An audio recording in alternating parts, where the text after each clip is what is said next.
안녕하세요. 이베스트 투자증권의 염승환 이사입니다. 계좌를 신규 개설한 고객님께 요약집 주식 상품권 $10를 드리는 이벤트를 진행합니다. 영상 하단 더 보기란을 통해 많은 참여 바랍니다.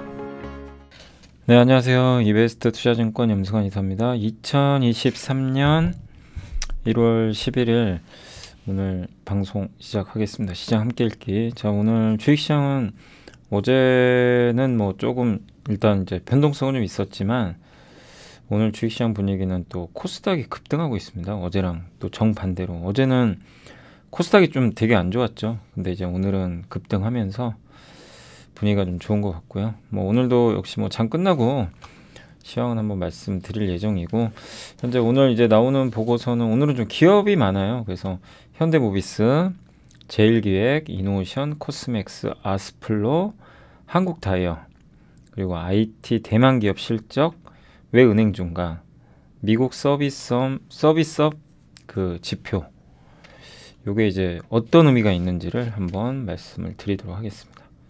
네. 자, 오늘 이제 첫 번째로는 이제 현대모비스 키움의 신윤철 연구원님이 목표 주가를 상향 조정했고요. 작년 상반기에 이제 원재료비가 많이 올라갔었죠. 그래서 작년에 아마 기억하시겠지만 현대차나 기아에 비해서 모비스 주가가 되게 안 좋았어요.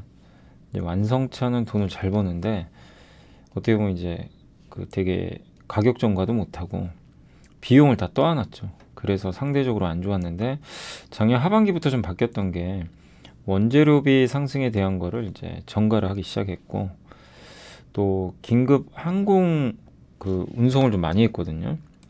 예, 뭐 이게 그 좀 비싸죠. 비싸지만 긴급한 것들은 항공 운송에 의존을 많이 했습니다. 공급망이 좀 어렵다 보니까. 그렇지만 이제 그런 의존도도 낮아지기 시작했고, 그러니까 한마디로 비용 부담이 많이 줄은 거고요. 거기에 그 컨테이너선 운임 지수도 많이 떨어지다 보니까 전반적인 이 비용 구조가 완화되지 않았나라고 보고 있습니다. 그래서 이제 지난 3분기에 그런 물류비도 보전받고 그러면서 영업이익률이 23% 기록을 했고요. 올해도 일회성 보전 없어도 23%대 수익성 체력을 좀 회복하지 않을까라는 내용의 보고서라고 보시면 좋겠습니다. 그래서 이제 한마디로 정상화되는 거예요. 그동안 좀 안 좋았던 게, 옛날에 사실 현대모비스가 기아나 현대차보다 높은 밸류를 받았거든요. 근데 그 후로는 오히려 더 낮은 밸류를 받게 됐는데 이제는 정상화되고 있다라는 의미입니다. 그래서 요새는 현대차, 기아 그때 급락할 때 모비스는 사실 안 빠졌어요. 예, 이제 그 이유는 이제 이런 배경이라고 보시면 좋겠습니다. 그래서 올해 일단 상반기가 될지 모르지만 당분간은 좀 현대모비스가 이제 완성차보다는 좀 위에 있다는 거 염두에 두시면 되겠고, 일단 밸류도 되게 낮고요. 다 지금 저기 바닥에 가 있죠. 밸류가 PER, PBR. 그래서 지금 아직도 주가는 굉장히 저평가되어 있다 라고 생각해 주시면 좋을 것 같습니다. 아직까지는 좀 과도한 저평가 상태죠. 네. 그리고 이제 실적도 좋아지니까 좀 여유 가지고 보유해 나가시면 되지 않을까라고 보고 있습니다.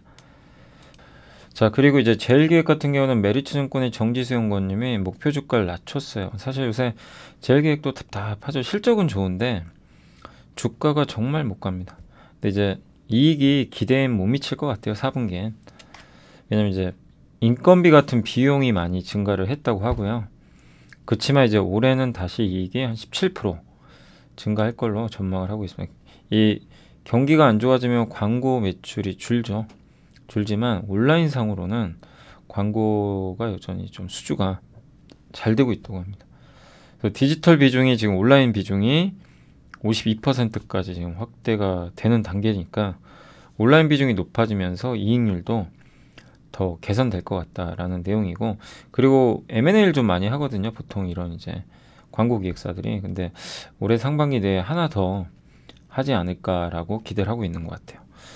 그래서 PER이 지금 10배까지 떨어져가지고 가격 매력도 부각돼 있고요.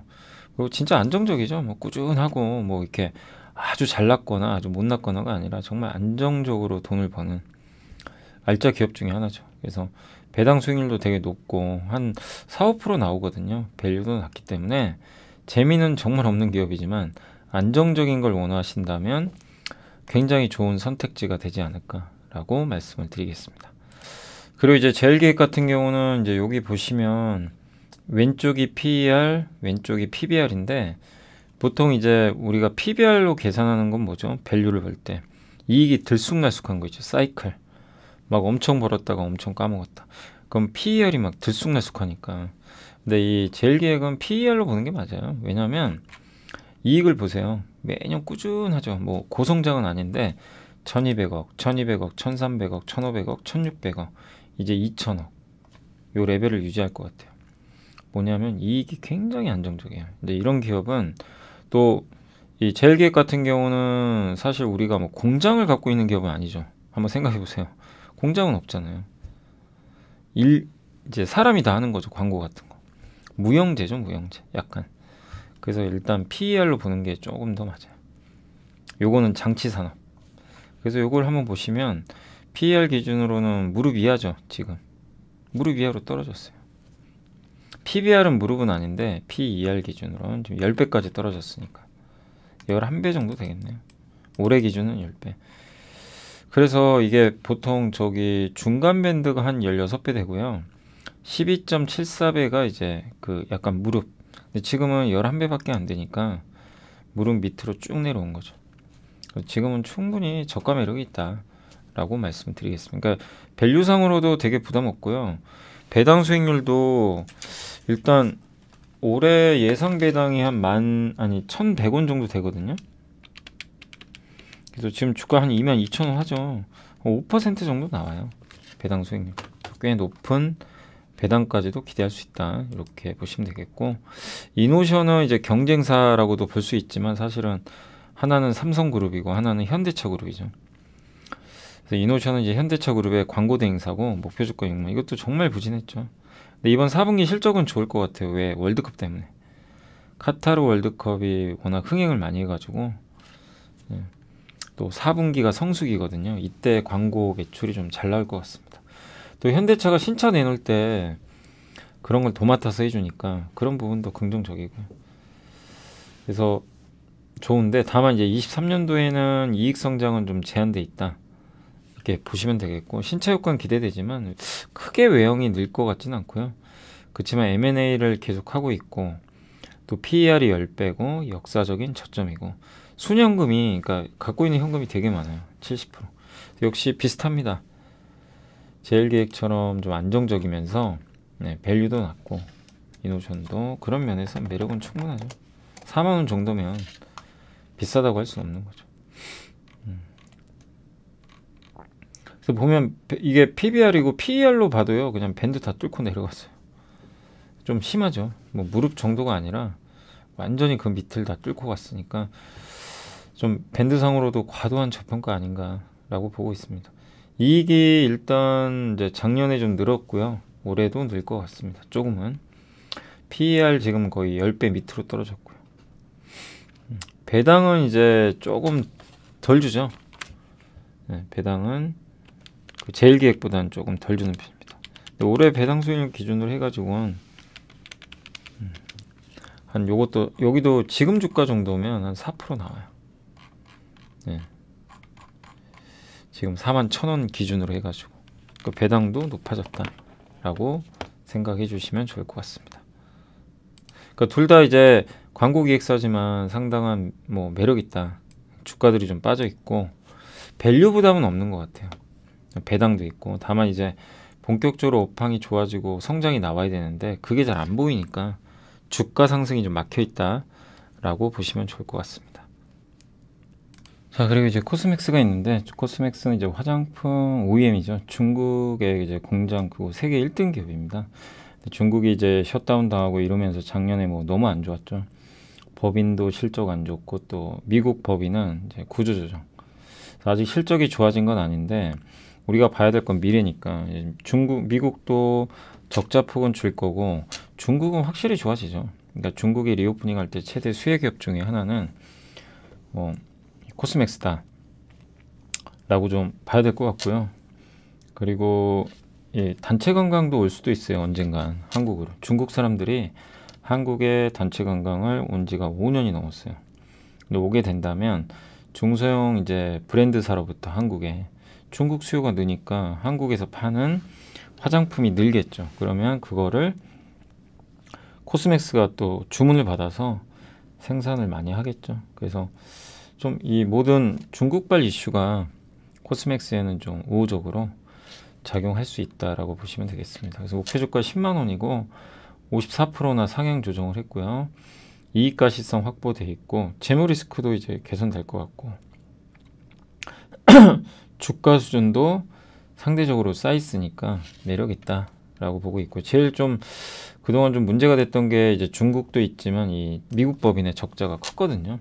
이런 것들이 축소되는 것도 상대적으로는 상당히 긍정적인 이슈라고 봐야 될 것 같습니다.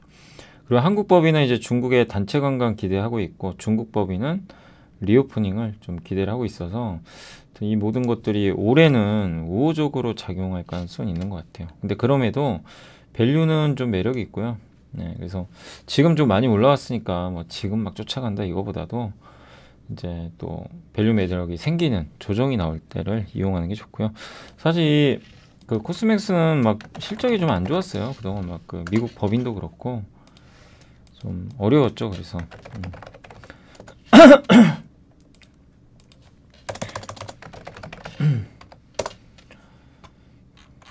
여기 보시면 이제 이게 실적이 300억, 500억, 500억, 영업이익은 꾸준히 느는데 작년에 감소했죠.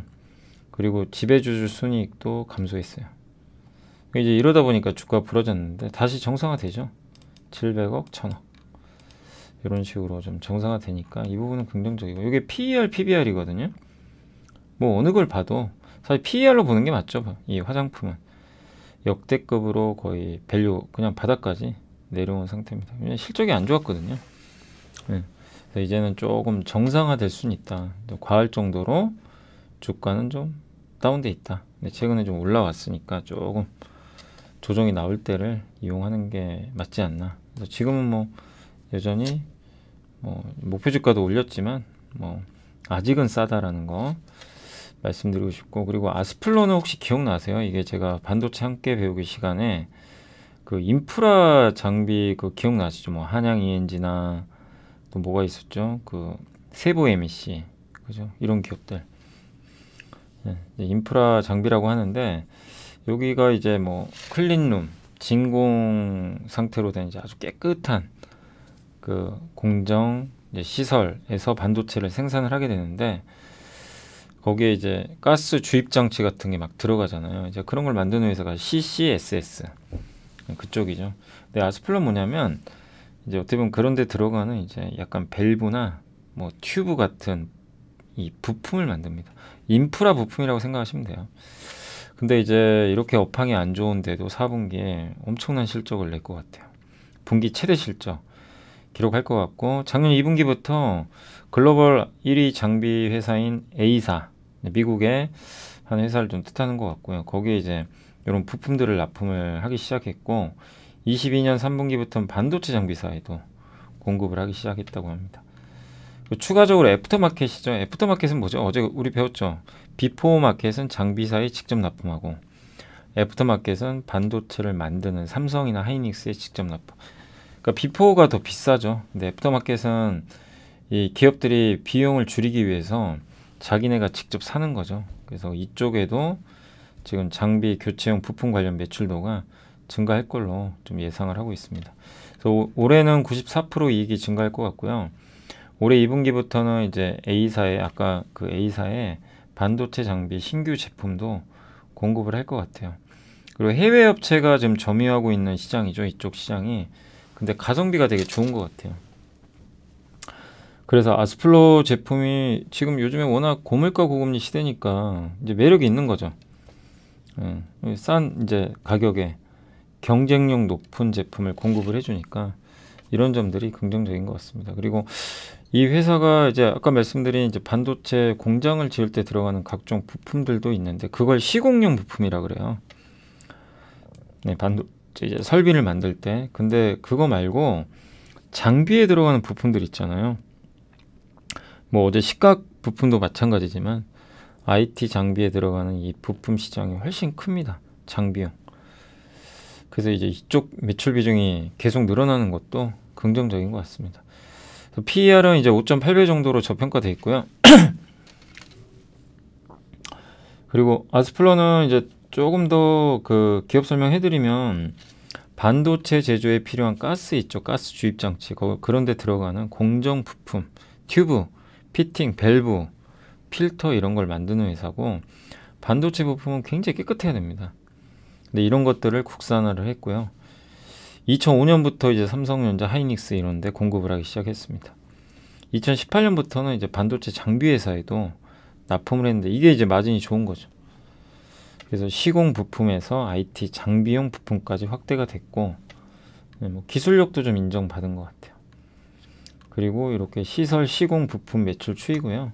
다만 삼성이 설비 투자를 줄이니까, 그러니까 좀 줄어들겠죠, 올해 아무래도.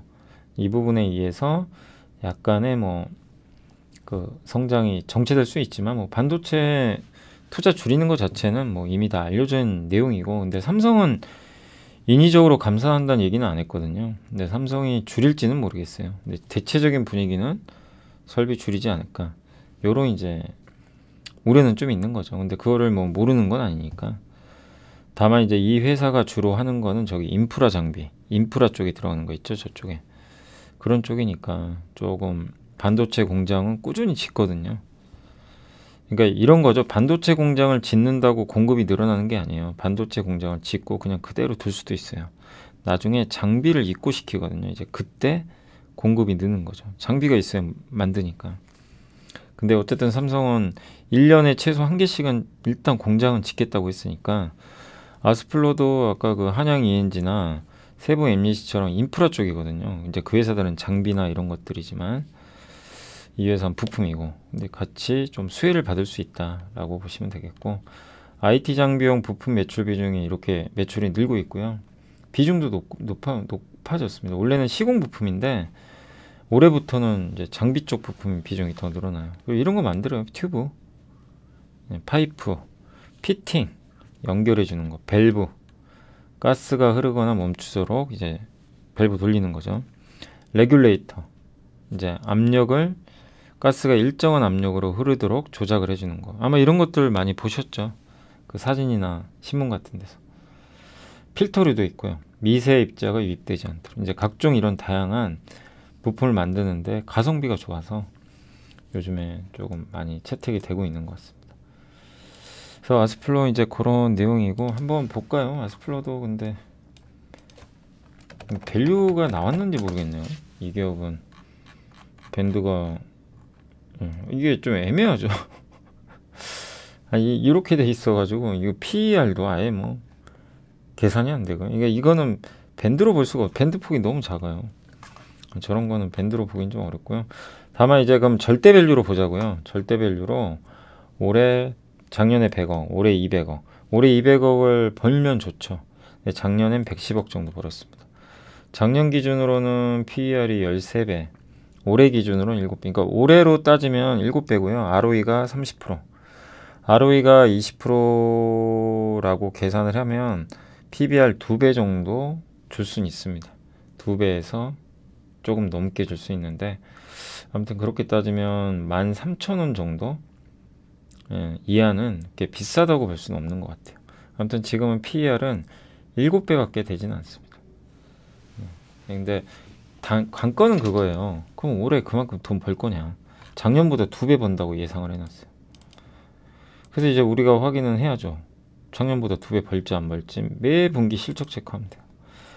근데 아무튼 이제 우리가 계산을 해봤을 때 BPS가 5,600원이고 자산 가치가, PBR이 지금 1.9배니까 2배니까 지금 주가가 비싼 건 아닙니다. 적정할 수도 있고요. 그래서 그거 좀 염두에 두시면 좋을 것 같습니다. 아무튼 뭐 싸냐 비싸냐, 이제 뭐 비싸냐의 논점보다 지금 이제 데이터가 좀 적잖아요. 그래서 조금만 지켜보시고, 다만 이제 기술적 이게 흐름 보시면 상장하고 나서 좀 올랐어요. 다른 반도체는 엄청 빠졌는데 그만큼 경쟁력이 있다는 거죠. 그래서 저는 지금은 조금 그냥 관망하셨으면 좋겠어요. 왜냐하면 지금도 비싼 건 아니에요. PER 7배인데 비싸진 않죠. 근데 우리가 뭘 체크해야 되죠? 반드시 체크해야 될 게 하나 있죠. 올해 2배 번다는 가정이에요. 작년보다 올해가 2배 벌어야 돼요. 이익이. 알 수가 없어요. 그러니까 좀 천천히 보자. 그러니까 한양 ENG나 이런 이제 인프라, 뭐 STI 이런 기업들은 이제 PBR 밴드가 나오죠. 업력 이제 상장한 지도 꽤 되니까 명확해요. 지금 무릎 위하고 보이는데 얘는 그런 게 안 보여요. 그냥 절대 밸류로 보는 거죠. PBR 밴드가 아예 안 보이잖아요. 그렇지만 지금 최근에 좀 올랐으니까 조금만 더 지켜보시고, 제가 보는 관점에서 어쨌든 5,600원이니까 진짜 보수적으로 본 거예요. 5,643원. ROE가 올해 30%, 작년에 21%. 그냥 21이라고 할게요. 그럼 2.1배. 5643. 16,000원 정도까지는 밸류가 나와요. 예, 가정을 해본 거예요. 적정 밸류가 16,000원 정도. 지금 얼마죠? 예, 그러니까 지금도 싼 건 비싼 건 아니에요. 제가 이제 밸류로 ROE를 20% 정도로 잡았을 때 그 정도는 나오게 됩니다. 그래도 기다리시기 바랍니다. 예, 그러니까 제가 계산해본 과정에서는 16,000원 정도가 적정 주가다. 예, 단 또 기회가 오겠죠. 그러니까 이 기업은 계속 좀 지켜보시다가 한번 주가가 좀 충분히 빠져줄 때 다시 한번 접근을 해보시면 좋겠습니다. 이게 밴드로 뭐 잡을 수가 없어가지고 그게 좀 어렵네요. 그래서 그건 좀 염두해 두시면 좋겠습니다. 뭐 그만큼 뭐 매력은 있는 기업 같아요. 저기 그 인프라 쪽으로. 그리고 그러니까 이게 뭐 다시 한번 좀 말씀을 드리지만, 제가 한양 ENG 한번 보여드릴게요. 한양 ENG는 그러니까 이게 더 좋냐 나쁘냐가 그런 걸 말씀드린 게 아니라, 이게 밸류를 보면요, 그냥 한양 ENG 명확하죠. 이쪽에. 그죠? 예, 밸류가 그렇게 비싼 편은 아니에요. 물론 무릎은 아니에요. 무릎까지 온 건 아니지만 밴드로 보면, 그죠?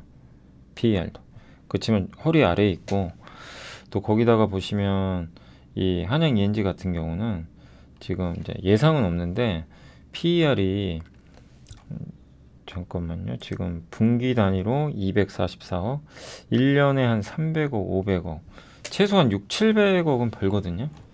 그죠? 지금 시가총액이 5천억이니까 PER이 한 5배밖에 안 돼요.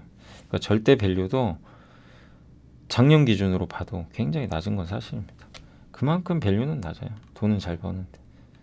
그러니까 절대 밸류 측면도 되게 낮고, 밴드상으로는 조금 더 밀리면 좋겠지만, 그러니까 확실히 요 한양 ENG는 누가 봐도 쫙 명확하게 보이긴 하는데, 저기 그 아스플로는 그게 좀 애매하다는 거죠. 예, 적정 주가 면에선 싼데 15,000원, 16,000원 나오니까. 근데 요새 좀 올라왔기 때문에 조금만 더 그 조정을 한번 기다려 보시는 것도 좋지 않을까 싶습니다. 아무튼 좀 그러니까 가격은 괜찮은 것 같은데 약간 애매한 것 같기도 하고요. 예, 며칠 올랐기 때문에. 그래서 한번 좀 고민해 보시면 좋겠고. 예. 자, 그리고 이제 한국타이어는 그냥 명백하게 저평가예요. 뭐 그냥 이런 거는 딱 되게 저평가 맞아요. 근데 뭐 저평가인 이유는 안 좋으니까 업황이 그만큼 좋은 건 아니죠.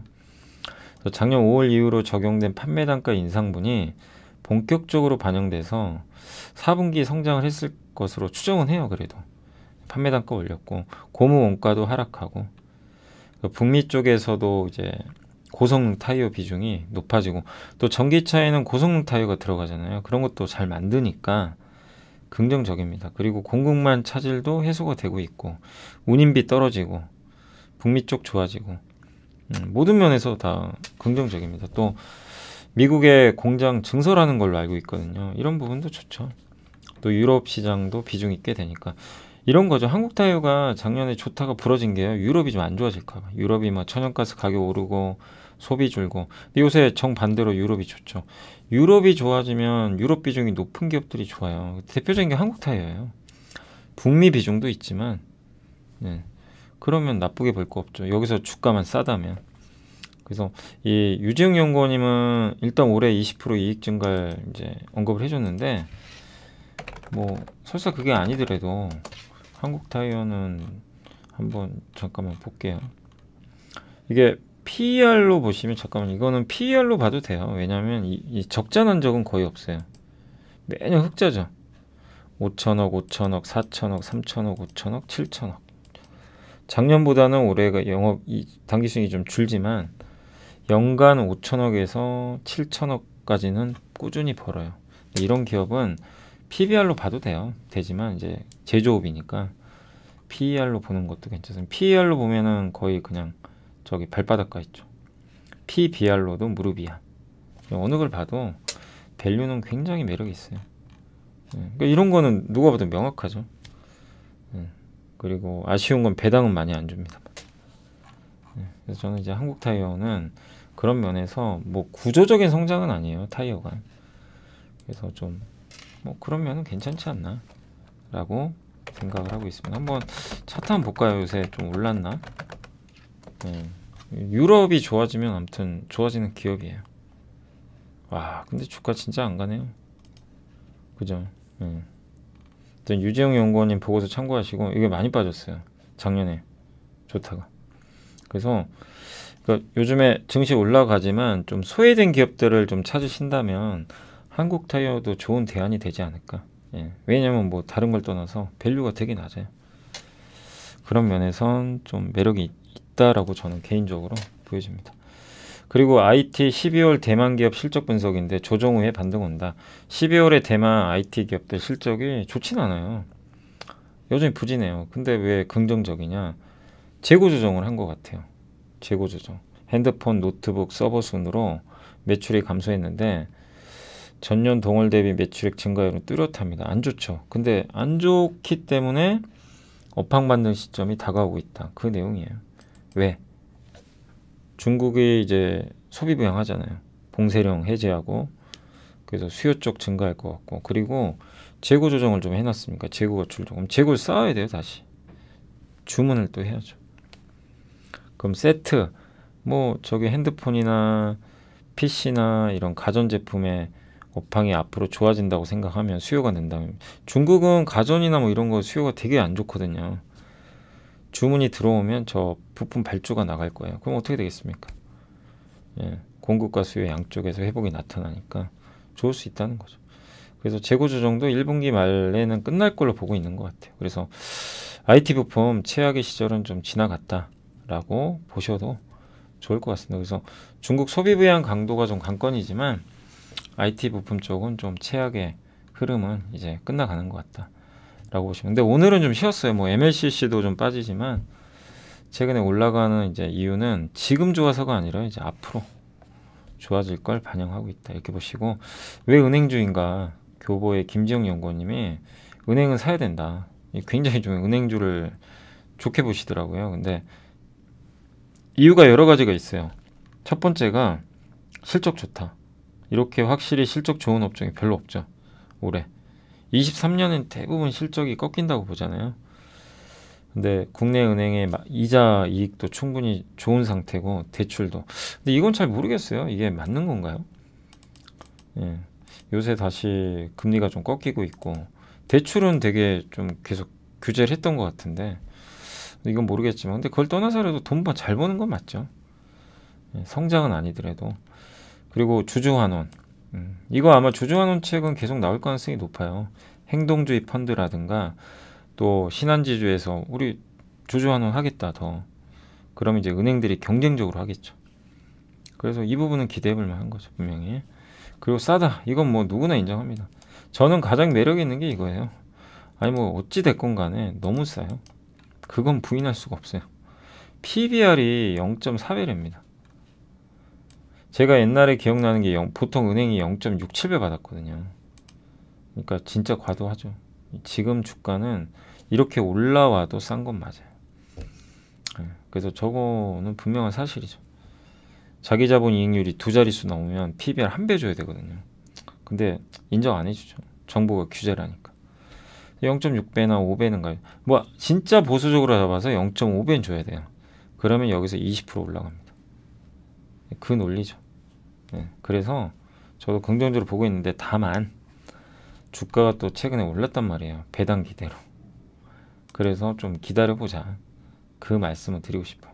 근데 만약에 이제 은행주 중에서 못 오른 게 있다, 뭐 지방은행은 많이 못 올랐잖아요. 뭐 DGB나 뭐 BNK 뭐 그런 것들은 부담은 없겠죠. 근데 어쨌든 이제 최근에 은행주들이 단계 워낙 많이 올랐으니까 저는 개인적으로 쫓아가신 맛이라고 말씀을 드리고 싶고, 저게 그 주주환원 정책에 대해서도 결정난 거는 없어요.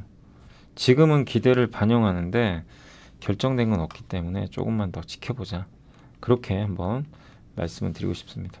그래서 V자 반등보다는요, 좀 지그재그 올랐다 오늘처럼 좀 빠졌다 다시 또 횡보하다 또 올라가고, 이런 것들을 좀 천천히, 그래서 좀 빠진다 뭐 이렇게 어느 날 갑자기 크게 빠진다거나 뭐 그럴 때 접근하는 게 좋지, 지금은 조금 지켜만 보거나 보유하시는 분들의 영역이 아닐까 라고 말씀드리겠습니다. 아무튼 은행주들이 과거랑 달라진 건 맞아요. 지금 뭔가 은행에 대한 기대감이 되게 높아졌고, 이게 은행만 그런 게 아니라 보험주도 이제 그런 요구들이 나오겠죠.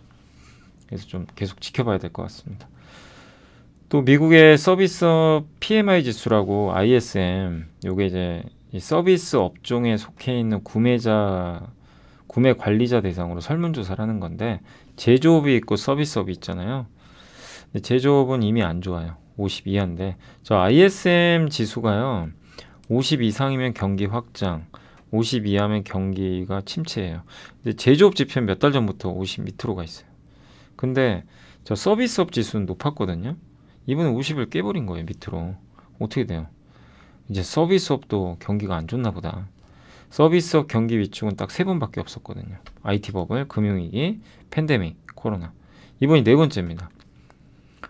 그러니까 이게 보통 저렇게 서비스업이 50 이하로 가면요, 거의 다 침체로 갔대요. 예. 그러니까 이제 미국 경기가 진짜 침체로 가는구나, 이렇게 볼 수 있고, 그 다음에 ISM 서비스업 지수 안에 항목 중에 가격 지수가 있는데, 이건 물가를 나타내요. 꺾였습니다. 피크아웃 한 거죠. 물가 압력도 경기는 좀 둔화되지만 물가 압력이 둔화되고 있고, 지난주에 발표된 시간당 임금 상승률도 꺾였고, 모든 물가 지표들이 다 꺾인다는 신호를 주고 있어요. 그리고 이렇게 ISM 서비스 지수가 급락을 하면 과거에 금리 인상을 끝냈대요. 그러니까 올해 한 2번 올릴 텐데 연준이 얼마 안 남았죠. 예. 그리고 미국 경제의 80%가 서비스입니다. 예. 그래서 서비스가 그동안 굉장히 탄탄했죠. 예. 근데 이번에 나온 그 미국의 고용 지표를 보니까 이렇게 서비스업 지표가 되게 안 좋잖아요. 근데도 고용이 너무 탄탄한 거예요. 왜 그럴까? 이제 알아봤더니 저학력 흑인을 포함한 유색인종 고용에 상대적으로 옛날에는 이렇게 경기가 안 좋아지면 이렇게 저임금 구조를 갖고 있는 이제 직원들을 해고하거나 그런 채용을 안 하거나 이런 게 많았죠, 옛날에. 그래서 ISM 서비스업 경기가 안 좋으면 고용이 실제 꺾였거든요. 이번에 안 꺾여요. 왜냐하면 사람이 없어요. 예, 일할 사람이 없으니까 계속 이제 더 고용을 늘리려고 하는 거죠.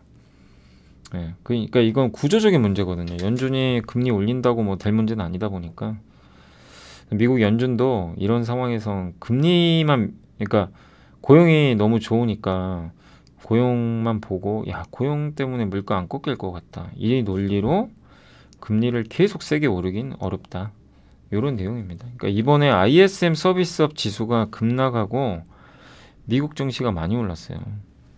그게 이제 이런 배경입니다. 그러니까 고용지표에서 물가 꺾였죠. 서비스업에서도 물가 꺾였죠. 서비스업 지표 급락했죠. 예. 경기 안 좋아지네? 이런 거죠. 그리고 근데도 고용은 호조고, 예. 이거는 꼭 그 과거랑 우리가 다르게 봐야 된다. 구조적으로 인력이 부족하구나. 우리가 금리 올린다고 해결될 문제는 아니구나. 이거 이제 연준이 깨달으면, 연준이 깨달아야죠. 금리 인상 사이클은 종료될 가능성이 높아졌다. 예. 어쨌든 3월까지는 올린다고 보세요. 3월까지는 이제 아마 금리 올릴 것 같고, 그 3월 이후로 그러니까 0.25, 0.25 두 번 올리지 않을까 싶고요. 그리고 이제 금리는 동결되는 쪽으로 예상을 하고 있습니다. 이게 미국의 GDP 성장률이고 ISM 서비스업 지수인데, 요 주황색 선이 밑으로 확 떨어졌죠. 그래서 꺾이기 시작했고요. 그리고 ISM 서비스 지수 중에 가격 지표입니다. 이게 요게 가격 지표. 급격히 꺾이고 있죠. 가격 지수도 있고, 이건 제조업 지수고요. 제조업 서비스 지수 중에 가격 지표 둘 다 꺾이죠. 물가 꺾인다는 얘기예요. 그리고 ISM 제조업과 서비스업 지수 중 가격 지수와 소비자 물가. 제조업 지수가 꺾이면 먼저 움직입니다. 물가 꺾이고요. 미국의 정책 금리는 ISM이 이렇게 보세요. 50선 밑에 있을 때 주황색 선이 금리 다 인하했어요. 거의. 그러니까 이번에 인하는 안 하겠죠. 근데 동결될 확률이 높죠. 그 실업률과 괴리 현상인데, 고등학교 이하 학력자 실업률, 대졸 이상 학력자 실업률, 요걸 뺀 거예요. 이게 요 파란색 선이 올라간다는 건 뭐예요? 고등학교 이하 학력자의 실업률이 올라간다는 얘기죠. 근데 지금 보세요. 저 파란색 선이 꺾인다는 거. 오히려 이제 약간 고등학교 이하 학력 실업률이 더 낮아진다는 얘기죠. ISM 서비스업 지수는 꺾이고 있고, 이게 역축이니까 올라가면 꺾이는 거예요. 이게 꺾이는데 저임금을 받는 노동자의 그 실업률은 오히려 낮아집니다. 흑인 실업률에서 백인 실업률 뺀 거 낮아지죠. 히스패닉 스페인계 백인 실업률, 이게 높아진다는 얘기는 이제 저소득층의 실업이 더 많다는 얘기고, 저게 낮다는 건 초소득층이 영향을 안 받는다는 얘기예요. 실업률이 굉장히 낮다는 얘기죠. 그 데이터입니다. 이런 걸 보면 미국도 이제 경기는 꺾이는 건 맞는데 고용은 구조적으로 좋구나. 이제 그걸 연준이 인정한다면 금리만 가지고 잡기는 어려워진다. 그래서 이번 ISM 서비스업 지수 이제 해석을 해드렸는데, 그런 이유들 때문에 좀 증시는 호재였다 라고 보시면 좋겠습니다. 뉴스만 좀 말씀드리면, 중국이 성장으로 복귀를 했고요. 이게 시진핑의 선택이라고 합니다. 그래서 여기 삼성의 전종규 연구원님이 적어주신 건데, 뉴스도 나왔고, 시진핑 원팀 브레이크 없는 독재에 대한 우려가 많이 지워졌다. 시진핑의 선언이 달랐기 때문인데, 현대화 국가를 예전에 외쳤는데 이제 연간 공동부유도 얘기를 했어요. 근데 이제 그거보단 연간 5% 성장하겠다. 중국이 성장의 방점을 찍으면 어떻게 돼요? 돈은 풀리고 부양책이 나옵니다. 소비. 한국한테는 당연히 플러스예요. 우리 한국도 증시가 안 좋았던 게 1, 2년 중국이 문을 닫아버렸잖아요. 그래서 경제 성장, 시장 개방, 리오프닝, 요걸로 민심을 찾겠다.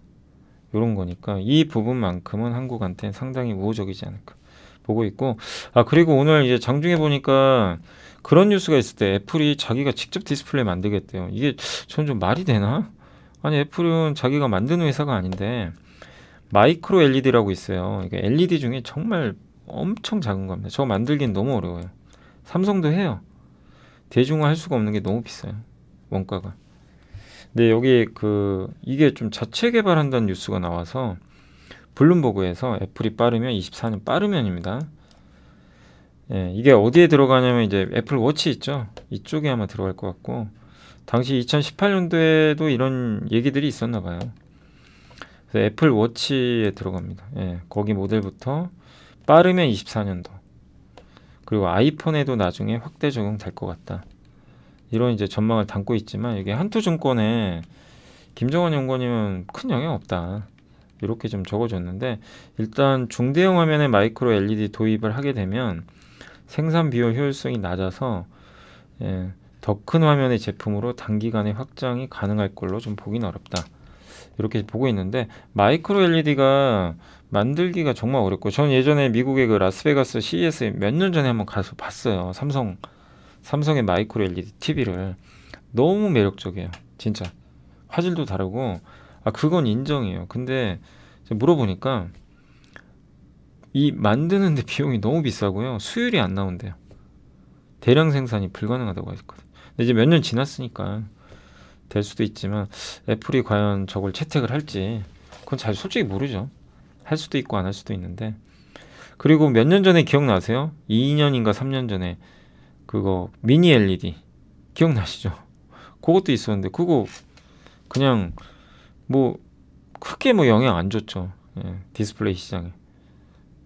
그래서 이제 그런 이슈도 있었기 때문에 마이크로 LED 도입을 적극적으로 할지 모르겠고, 또 자기가 직접 한다는 얘기니까 애플이 참 그런 걸 할까 좀 의문은 있습니다. 현재 애플 워치용 패널은 이제 OLED인데 주로 LED 디스플레이랑 재팬 디스플레이가 공급하고요. 삼성은 거의 없는 걸로 알고 있고, 근데 일단은 처음에 애플 워치용부터 한다고 합니다. 그래서 이걸 한다고 하는데 뭐 이건 정확히는 모르죠. 예, 블룸버그 내용이니까. OLED 산업에서 워치향은 이제 매출액 규모는 6%밖에 안 되고요. LG 디스플레이가 주로 하는데 그것도 LG 디스플레이 전체 매출에 이제 OLED에 10% 정도 영향은 좀 줄 가능성은 있어요. 아무튼 굉장히 가격은 올라가겠죠. 마이크로 LED. 실제 아무튼 적용 가능성 25년. 근데 그것도 가봐야 되고 아직은 좀 먼 얘기고요. 아이폰으로 확대되는 것도 제 생각에는 쉽지 않을 것 같아요. 26년, 7년 이 정도인데, 근데 이건 너무 먼 얘기죠. 그래서 저런 뉴스 때문에 또 막 삼성 디스플레이 또 안 좋아지고 막 이런 거 아니냐, 그건 너무나 또 앞선 생각이니까 노이즈라고 일단 보는 게 맞지 않나. 요새 디스플레이 쪽 노이즈가 되게 많아요. 저번에도 뭐 그 중국의 BOE가 뭐 삼성을 대체할 거다 막 이런 얘기 나오는데, 그 고밍치 있죠, 대만에. 왜 그런지 모르겠어요. 계속 우리 그 한국의 삼성을 겨냥한, 디스플레이 겨냥한 그런, 그 사람이 발언한 거예요. 예, 그런 얘기 자꾸 나오는데, 예, 모르겠습니다. 아무튼 이런 내용들이 일부 있긴 있었다. 근데 좀 노이즈로 보는 게 맞지 않나. 마이크로 LED 채택 가능성은 현재로서는 현실적으로 적어도 내년까지는 쉽지 않다. 근데 채택을 해도 그 시계 쪽이죠, 시계 쪽. 예, 애플 워치이기 때문에 삼성에 미친 영향은 뭐 앞으로 최소 1년 정도는 크진 않다. 2년, 1, 2년 정도는 그렇게 보시는 게 맞는 것 같고, 그 다음에 오늘은 좀 공시가 하나 있었는데, 그 여기 하나솔루션이 아까 기업 설명을 했어요. 그래서 뭐냐면 태양광 제조 관련 미국 내 밸류체인 구축을 하고요.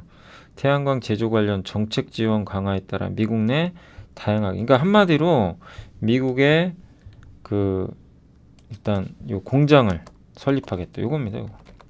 이렇게 돼 있죠. 그래서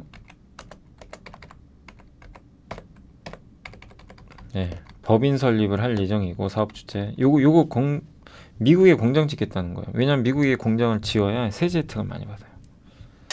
이건 긍정적인 거죠. 근데 이제 관건은 한 3조 정도 되거든요, 돈이. 이걸 어떻게 확보할 거냐, 그게 좀 관건이 될 것 같습니다. 이제 이런 내용이 있었어요. 그래서 요즘에 이제 하나솔루션이 올라갔다가 갑자기 폭락해서 39,000원 갔다가 43,000원 다시 왔는데, 밸류 매력은 되게 높은 가격까지 한번 왔었죠. 40,000원 깨졌으니까. 네, 아무튼 이 부분은 장기적으로는 우호적인데, 투자금 문제, 또 올해 4월부터 시행될 미국의 NEM 3.0 제도, 거 설명드렸잖아요. 이런 것들 때문에 저는 계속 말씀드리지만 좀 급락해서 쌀 때는 기회고, 뭐 도망갈 이유가 없고요. 오히려 기회로 삼으시고, 어떤 뉴스나 이런 것 때문에 막 또 급등한다, 그럴 때는 오히려 조심하고, 저는 역발상으로 계속 보자. 그러니까 장기적으로는 되게 긍정적으로 보는데 어쨌든 싸게 사야 됩니다, 투자는. 그걸 계속 좀 강조드리고 싶습니다. 아무튼 이 내용은 저는 뭐 괜찮다고 봅니다. 예. 하나가 해야죠. 미국에 공장 짓는 거는 이제 가야 될 방향인 거죠. 자, 아무튼 이제 이 정도 해드리고, 제가 장 끝나면 바로 또 시황 연결해서 말씀을 드리겠습니다. 안녕하세요. 이베스트 투자증권의 염승환 이사입니다. 계좌를 신규 개설한 고객님께 요약집 주식 상품권 $10를 드리는 이벤트를 진행합니다. 영상 하단 더 보기란을 통해 많은 참여 바랍니다. 자, 이제 오늘 시장이 일단 끝났고요. 오늘 장이 잘 마감했습니다. 오늘도 한 8포인트 정도 오르면서 긍정적인 방향으로 잘 마무리가 됐고요. 일단 이제 2360선까지는 좀 회복이 됐고, 2주 정도 올랐죠. 정말 지난 11월 중순부터 계속 빠져가지고요. 너무 좀 장이 힘들었습니다, 당시. 근데 이제 2주 연속 지금 이제 오르는 분위기고, 올해 연초 대비해서 거의 한 5.5% 정도 좀 오르는 좋은 분위기고, 코스닥도 분위기 좋습니다. 코스닥이 좀 덜 올랐어요. 연초 대비 지금 월봉 기준으로 4.4밖에 안 되니까 확실히 연초에는 코스피가 훨씬 강했다. 뒤늦게 지금 코스닥이 오늘 좀 쫓아가고 있습니다. 그러니까 당분간은 코스닥이 좀 더 강할 수도 있어요. 지금 분위기 자체는. 그래서 어제 좀 부진을 딛고 오늘은 강세 흐름을 좀 보여줘서 다행이고, 그다음 오늘도 수급은 좋았습니다. 외인 기관 쌍끌이 매수 들어왔고요. 연기금이 조금은 좀 그 일부 오후에 좀 약간 변경이 있었던 것 같긴 하지만 오늘 금융투자가 다시 좀 매수했고, 금투가 사실 아까 팔고 있었는데 좀 갑자기 오후에 포지션을 좀 바꾼 것 같습니다. 오늘 코스닥은 외국인 기관 동반해서 들어왔다라고 보시면 좋을 것 같습니다. 그래서 오늘 수급도 좋았고, 외국인들이 주로 산 거는 전기전자, 다만 오늘 금융통신 서비스업은 좀 많이 팔았고, 대신 그거를 이 기관 투자들이 좀 또 많이 받아갔어요. 그래서 오늘 이 시장은 좀 잘 버텨줬다라고 보시면 좋을 것 같습니다. 섹터로는 오늘 음성인식은 뭔가요? 음성인식이 되게 강했고요. 원전주 좀 강했고, 2차 전지도 오늘 좀 괜찮았습니다. 예, 오늘은 오랜만에 이노베이션 좋았고, LNF 임플란트가 이제 오늘 VBP 제도가 시행이 됐죠. 입찰이 됐는데 오늘 오스테 임플란트가 뭐 되게 많이 입찰을 따낸 것 같아요. 저가에 입찰한 거죠. 지금 가격보다 한 20% 할인된 그걸로. 그래서 일단 좀 불확실성이 해소돼서 그런 거 아닌가. 아무튼 오늘 오스테 임플란트가 9% 좀 올랐고요. 그리고 태양광도, 미국의 태양광 회사들 주가가 진짜 많이 올랐어요. 그러다 보니까 오늘 좀 주가 흐름들이 다 좋았고, 또 특히 그 아까 제가 보여드렸지만 하나솔루션은 아까 보신 대로 그 오늘 증설 이슈가 있었죠, 미국에. 그게 이제 호재로 또 작용한 거죠. 그래서 3만 거의 9천 원까지 갔다가 또 금방 올라왔어요. 예.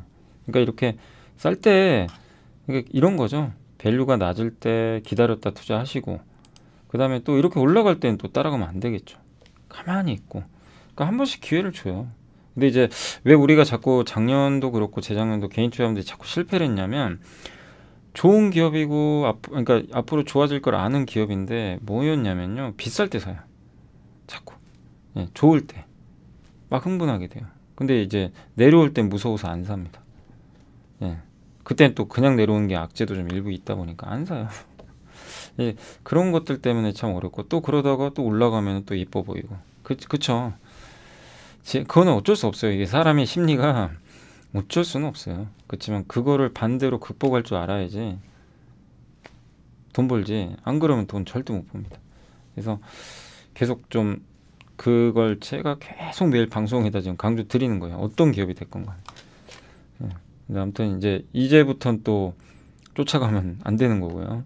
그걸 말씀드리고 싶고, 아무튼 오늘은 이제 태양광도 오랜만에 좋았고, 그리고 강관업체들도 오늘 괜찮았네요.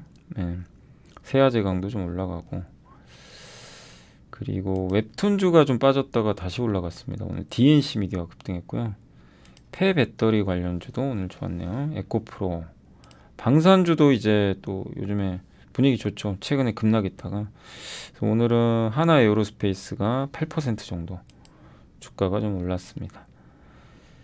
그리고 또 뭐가 있나, 메타버스도 미국의 로블록스가 많이 올랐어요. 그래서 오늘 굉장히 강했어요. 네. 금리도 좀 낮아지고 하니까 좋았고, 풍력주도 오늘 태양광 못지않게 잘 따라간 것 같습니다. 세아제강제주 기억나시죠? 예. 지난주에 제가 읽어보니까 되게 매력은 있었어요. 근데 주가도 워낙 싸고, 물론 이제 작년보다는 올라왔지만 밸류. 근데 이제 사실은 이게 얘가 풍력주는 아닌 게, 아직은 풍력 사업을 매출 안 나오잖아요. 그 모노파일 그거. 그죠? 지금 공장 증설하고 있으니까. 근데 이제 시장에서는 아예 풍력으로 넣어버린 것 같아요. 자회사가 그걸 하다 보니까. 그렇지만 본업은 좀 강관, LNG 이쪽이라고 생각하시는 게 좋을 것 같습니다. 휴대폰 부품주도 오늘 괜찮았고요. 네, 세코닉스 좋았고, 영화 관련주, 자율주행차, 2차전지 소부장 오늘 좀 좋았던 것 같습니다.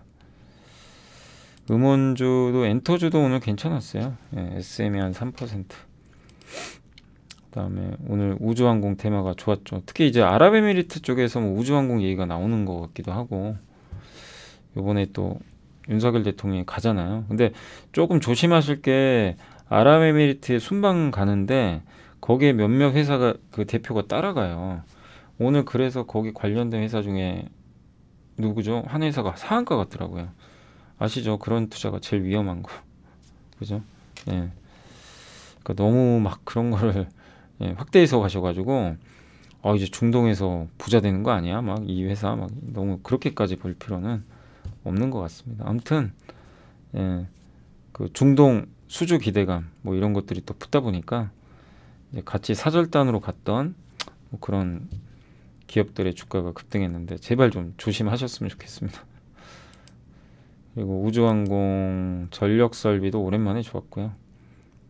건설기계도 좋았습니다. 다 골고루 갔어요. 2차전지도 오늘 좋았죠. 예, 제일 부진했던 통신장비도 다시 오랜만에 올랐어요. 오늘 에이스테크, HFR 많이 올랐고요. 예, 갤럭시 부품주, 공작기계, 카메라 모듈, LED 장비, 뭐 또 그 의료기기, 인터넷 대표주도 오늘 좋았습니다. 네이버도 20만원 이제 돌파 한번 했으면 좋겠고, OLED도 오늘 좀 약간 악재가 나왔죠. 아까 아시겠지만 OLED가 그 아까 설명드렸죠. 애플이 자기가 직접 만들겠다 막 이래버리니까. 그래서 오늘 LG 디스플레이는 좀 안 좋았어요. 왜냐 LG 디스플레이가 그 워치용 그걸 만드니까. 근데 LG 디스플레이는 좀 하락을 했지만, LG는 진짜 참 이게 회사가 참 이게 진퇴양난인 게, 저기 BOE는 공격하죠. 애플은 또 그런 거 한다고 하죠. 참 이게 어려운 것 같아요, 진짜. 구조조정은 하고 있고, 그러니까 시간이 걸릴 수밖에 없는 것 같습니다. 근데 이제 반면에 뭐 장비나 이런 소재 업체들은 크게 뭐 나쁘지 않았고요. 뭐 특히 오늘은 SFA가 되게 좋았네요. 한 4% 정도 올랐습니다. 뭐 플렉서블 디스플레이도 오늘 좀 올랐고, 자동차 부품도 일부 기업들 오늘 좀 올라왔습니다. 특히 오늘은 그 효성 첨단 소재가 자동차 부품은 아니고 타이어에 들어가는 그 첨가제 만들죠. 중국 소비 수혜주예요. 네, 그 효성 TNC랑 같이 스판덱스도 만들고 하니까 그렇게 보시면 되겠습니다. 로봇주 오늘도 좋았고, 오늘 그리고 반도체 장비도 뚜렷한 모멘텀은 없었는데 오늘 좋았어요. 장비주도. 뭐 급등은 아니지만. 그리고 제일 못난이 업종 중에 하나가 조선주였죠. 근데 오늘은 괜찮았어요. 최근에 좀 부진했지만, 정유주도 최근 부진했지만 오늘은 좀 살아났고, 타이어도 좀 괜찮아지고 있고, 대부분 다 좋았던 것 같습니다. 그러나 오늘 좀 못난이 업종들, 건설주 좀 최근에 강했는데 오늘 다시 빠져버렸고, 참 힘을 못 받는 것 같고요. 은행주는 많이 올라서 그런 거고요. 은행은 아무튼 이제 너무 배당에 대해서 엄청난 희망으로는 아직은 돌리지 마세요. 결정 난 게 없어요. 그럼 또 스물스물 또 빠질 수 있어요. 그럴 때 쌀 때 관심을 좀 가져보시면 좋겠고, 그러나 절대 밸류는 진짜 싸긴 싸죠. 통신도 아직은 좀 지지부진한 것 같고요. 근데 통신은 배당 많이 주고, 부진할 때 또 통신은 긴 호흡으로 배당 목적으로 투자하는 건 사실 결과가 괜찮았어요. 과거에도. 손해보험도 이게, 그러니까 오늘 보면 대부분 다 이 고배당주들이 좀 약했어요. 그리고 IT 대표는 오늘 LG 디스플레이가 혼자 안 좋다 보니까 주가 좀 부진했고, 대신에 오늘 하이닉스나 삼성 SDI는 조금 좋았던 것 같습니다. 이 정도 뭐 증권주 일부 빠지고, 그래서 오늘은 금융주만 제외하면 건설하고 대부분 다 분위기가 괜찮았다 라고 생각하시면 되겠고, 시총 상위 기업들도 오늘 대부분 좋았고요. 특히 이제 코스닥에 속해 있는 기업들의 주가가 굉장히 좀 뜨거웠다 라고 보시면 좋겠습니다. 예. 근데 여기서 이제 우리가 옥석은 가려야 되겠지만 다 견조했고요. 은행이 안 좋았고, 화장품 다시 살아났고요. 네. 게임주 중에 NC는 조금 빠졌네요. 미리 이게 최근에 좀 올랐었죠. 그리고 강원랜드는 좀 빠졌고, 오리온이 좀 많이 빠졌고, 오리온 참 실적 좋은데 주가가 작년에 좀 좋아서 그런지 좀 부진합니다. 연초에. 건설주 빠졌고요. 방산 좋았고, 증권주는 좀 쉬어갔고, S1도 좀 빠졌고, 오스테인 플란트 많이 올랐고요. 건설주 빠졌고, 솔브레인이 요즘에 많이 올랐네요. 벌써 23만원 왔네요. 예전에 이게 19만원 가지 않았나요? 17만원. 그죠? 예, 근데 이제 이게 그때 기억하시겠지만 게이토 어라운드 그 삼성 3나노 그쪽 수혜주라 그러죠. 그래서 주가가 어느새 많이 회복은 됐습니다. 다행히. 그리고 효성 첨단 소재 좋았고요. 효성 TNC, 동진 세미캠. 다우 데이터는 잘 모르겠네요. 빠졌고. DLNC는 좀 아직 부진하고. 근데 뭐 DLNC는 PF가 없기 때문에 좀 시간의 문제가 아닐까 이렇게 보고 있고. 동국제강, TCK, 클래시스 다 어쨌든 좋았던 것 같습니다. 전체적으로. 네. 크게 그러니까 뭐 엄청 나쁩니다. 뭐 오늘 안 좋습니다. 이런 거는 별로 없었던 것 같아요. 자, 그래서 오늘 이제 좀 이대로 좀 마무리를 하도록 하겠고요. 아무튼 오늘도 좀 수고하셨고, 예, 계속 제가 이제 뭐 아까 라이브 시간에도 그렇고 말씀을 좀 드리고 싶은 건 아까 뭐 하나솔루션도 몇 번 말씀드렸어요. 그 뭐냐면 제가 자꾸 말하는 건 계속 그렇게 투자를 하시라는 얘기예요. 앞으로 투자하실 때 하나의 이정표처럼 그런 식으로 투자를 하시면 이게 실패 확률이 좀 떨어져요. 실수를. 아무리 좋아도 밸류 비싸면 하지 마시고, 안 좋아도요 밸류가 낮으면 해볼 수도 있어요. 대신에 이 안 좋은 기업이 재무가 망가지면 안 되죠. 예. 안정적이고 실적도 뭐 무난하고 한데 뭐 시장이 안 좋거나 뭐 이래서 아니면 아무튼 뭐 여러 가지 오해 때문에 주가가 빠져 있는데 밸류 싸다 뭐 그런 것도 좋은 아이디어예요. 대신에 그런 기업들이 만약에 구조적 성장이 아니면 짧게 하는 거죠. 주가 회복되면 그 정도 수익만 내고 나오는 거. 요걸 구분을 하는 거고, 이건 구조적 성장인데 주가까지 싸요. 그러면 이제 이건 길게 한번 보는 거예요. 제일 위험한 건 아무튼 너도 나도 좋다고 할 때 밸류 높을 때 고점에서 너무 쉽게 투자하는 거. 그리고 더 안 좋은 건 그거죠. 회사도 안 좋고, 예, 비싸기까지 하고 재무도 안 좋고 단지 테마로 올라가는 걸 따라가는 거. 이건 정말 최악입니다. 그런 것만 실수를 안 하시면요 사실 망할 일이 없어요. 그리고 하시다 보면 경험이 쌓아서 계속 몇 년에 걸쳐서 좋은 사이클을 타실 거고, 그럼 그건 이제 여러분 자산이 돼요. 그래서 저는 이제 그 방법을 계속 알려드리는 거고, 그거를 여러분들이 제발 좀, 아니 지금 당장 하시라는 게 아니라 천천히 몇 년에 걸쳐서. 제가 이 연불리와 함께를 언제까지 할지 모르겠어요. 솔직히 모르겠지만 제가 하는 계속 그런 걸 말씀을 계속 드릴 예정입니다. 그 방법을. 그래서 여러분들 스스로가 할 수 있는, 그래서 이제 저희 채널 그거잖아요. 함께 하자, 함께 배우기. 그 코너도 이제 만든 건데, 아무튼 뭐 제가 매일 시장 함께 읽기도 하지만 함께 배우기가 사실 저는 굉장히 애착이 가요. 거기 있는 내용들이. 저도 공부도 되고. 그래서 좀 많이 시청해 주시고, 이제 5만 명 넘었더라고요. 그래서 좀 이제 뭐 구독자 수보다 중요한 건 어쨌든 이제 콘텐츠 질이니까 거기에 더 신경을 쓰도록 하겠습니다.